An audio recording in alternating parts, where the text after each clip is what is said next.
বিশ্ব নবীর হাদিস শুনলেন উম্মে সালামা রাদিয়াল্লাহু তাআলা আনহা। ওনার স্বামী হলো আবু সালামা। মজার ঘটনা খেয়াল করে শুনেন আমার প্রিয় কলিজার টুকরা ভাইয়েরা, কানগুলো খরগোশের কানের মতো খাড়া করে আমার দিকে তাকান। সাইয়্যিদাতুনা উম্মে সালামা রাদিয়াল্লাহু তাআলা আনহা, ওনার স্বামীর নাম আবু সালামা। শ্রেষ্ঠ দম্পতি, শ্রেষ্ঠ ফ্যামিলি। প্রথমে হিজরত করেছিলেন হাবাসায়, পরে হিজরত করেছেন মদিনায়। উহুদ যুদ্ধের পরে ওনার স্বামী আবু সালামা ইন্তেকাল করলো, শহীদ হলো। সুবহানাল্লাহ পড়েন। যখন আবু সালামা ইন্তেকাল করলো, উম্মে সালামা রাদিয়াল্লাহু তাআলা আনহা কেঁদে কেঁদে হয়রান। আর নবীর শিখানো বাণী অনুযায়ী তিনি বারবার পড়ছিলেন ইন্না লিল্লাহ। কি পড়ছিলেন? মুই কই যামু, কি হরমু, এগুলো বলে নাই। কি বলছে? ইন্না লিল্লাহ। যেহেতু বিশ্বনবী বলেছেন কেউ যদি বিপদের প্রথম ধাক্কায় পড়ে ইন্না লিল্লাহি ওয়া ইন্না ইলাইহি রাজিউন, আল্লাহুম্মা আজুরনি ফি মুসিবাতি ওয়া আখলুফ লি খায়রাম মিনহা, তাহলে এই বিপদে যে সে যা হারালো তার চেয়ে শ্রেষ্ঠ কিছু দিয়ে আল্লাহ তার বদল দিয়ে দিবে। এই হাদিস শুনে উম্মে সালামা রাদিয়াল্লাহু তাআলা আনহা ওনার প্রাণ প্রিয় স্বামী আবু সালামার ইন্তেকালের পরে চোখের পানি ছাড়ে আর পড়ে ইন্না লিল্লাহি ওয়া ইন্না ইলাইহি রাজিউন, আল্লাহুম্মা আজুরনি ফি মুসিবাতি ওয়া আখলুফ লি খায়রাম মিনহা। বারবার এই দোয়া পড়ে চোখের পানি ছাড়ে, এই দোয়া পড়ে চোখের পানি ছাড়ে। আর মনে মনে বলে আবু সালামার মতো ভালো মানুষ মদিনাতে নাই, আবু সালামার চেয়েও ভালো মানুষ মদিনাতে নাই।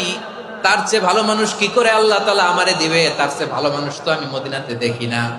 চোখের পানি দিয়ে বুক ভাসায় আর নবীর হাদিসের উপর আমল করে পড়ে ইন্না লিল্লাহি ওয়া ইন্না ইলাইহি রাজিউন, ইন্না লিল্লাহি ওয়া ইন্না ইলাইহি রাজিউন। পড়তে পড়তে চোখের পানি ছাড়ে আর চিন্তা করে বিশ্বনবী বললেন এই দোয়া পড়লে যেটা হারালাম তার চেয়ে ভালো কিছু দিয়ে আল্লাহ পুরস্কার দেয়। আবু সালামার চেয়ে ভালো মানুষ মদিনার মধ্যে আর কে হতে পারে? কি আজীব তামাশা, কি অবাক করা ঘটনা। কিছুদিন পরে দেখা গেল সাইয়্যিদুল মুরসালিন রাহমাতাল লিল আলামিন স্বয়ং বিশ্ব নবী উম্মে সালামাকে বিয়ের প্রস্তাব পাঠিয়েছে। স্বয়ং বিশ্ব নবী উম্মে সালামা রাদিয়াল্লাহু তাআলা আনহাকে বিয়ের প্রস্তাব পাঠিয়েছেন। উনি রাজি হয়ে গেলেন, বিয়ে হয়ে গেল। উনি হয়ে গেলেন উম্মুল মুমিনিন, আমাদের মা, পুরো মুসলিম উম্মার মা। চিৎকার করে বলেন আল্লাহু আকবার। তাহলে আমার প্রাণ প্রিয় ভাইয়েরা, বিপদে পড়লে আমরা পড়বো ইন্না লিল্লাহি ওয়া ইন্না ইলাইহি রাজিউন, আল্লাহুম্মা আজুরনি ফি মুসিবাতি ওয়া আখলুফ লি খায়রাম মিনহা। পড়বেন? পড়বেন না?